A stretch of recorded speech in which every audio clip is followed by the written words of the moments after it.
ইকরামুল বিথির বিয়ের সম্পূর্ণ অনুষ্ঠান থাকছে এই ভিডিওতে। আর এগুলো দেখতে হলে ভিডিওটি প্রথম থেকে শেষ পর্যন্ত দেখতে থাকুন। আমাদের বাসায় এসেই আমরা প্রথমে রান্নার কাজ শুরু করছি। আর এই রান্নায় বাবুর্চির দায়িত্ব দেওয়া হয়েছে খোকন ভাইকে। আর এই অনুষ্ঠানের জন্য আমরা সাতক্ষীরা সাগর সুইটস থেকে দই নিয়েছি, কারণ এখানে দই খেতে অনেক ভালো। জামাইকে বসতে দেওয়ার জন্য আমরা এখানে বসার ব্যবস্থা করেছি। খোকন ভাই বিভিন্ন বড় বড় অনুষ্ঠানে ভালো রান্না করে থাকে। মাংস রান্না শেষ হয়েছে, রান্না প্রায় শেষের পথে। মেহমান আসলে কিভাবে পরিবেশন করা হবে আমরা সবাই এখানে বসে আলোচনা করছি। আমরা সবাই খাবার পরিবেশনের জন্য প্রস্তুত। এইমাত্র জামাই এসে পৌঁছালো।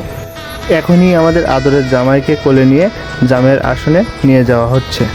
সবাই নতুন জামাই দেখার জন্য অনেক অপেক্ষায় ছিল। জামাই আসার পরে জামাইকে দেখে সবাই অনেক খুশি হলো। জামাই আসন গ্রহণ করলো।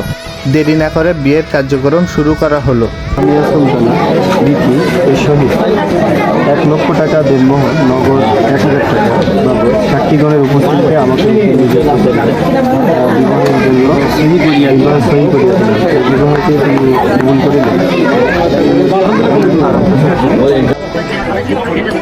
আলহামদুলিল্লাহ, উকিল এবং সাক্ষীগণের উপস্থিতিতে কবুল বলা এবং স্বাক্ষরের মাধ্যমে বিয়ের কার্যক্রম সম্পন্ন হলো। বিয়ের কার্যক্রম সম্পন্ন হওয়ার পরে পরিচয় পর্ব চলছে।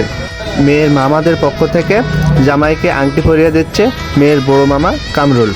একে একে সবার সাথে পরিচয় হচ্ছে, এগুলো দেখতে থাকুন।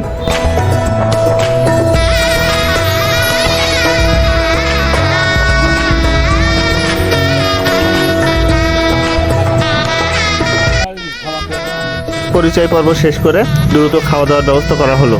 জামাই সহ আরও মেহমানদেরকে বসিয়ে আমরা আপ্যায়ন করছি। খোকন ভাইয়ের রান্না করা খুব সুন্দর হয়েছে।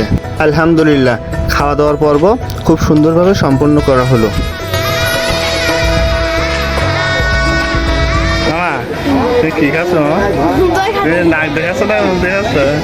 ছোটবেলা থেকে আদর যত্ন করে মানুষ করে বিয়ে দেওয়ার পরে যখন শ্বশুরবাড়ি চলে যায়, এটি খুব কষ্টের একটি মুহূর্ত। আমার ভাগ্নি আমার খুব আদরের। আপনারা সবাই আমার ভাগ্নির জন্য দোয়া করবেন যেন সুখে শান্তিতে ও অনেক ভালো থাকে।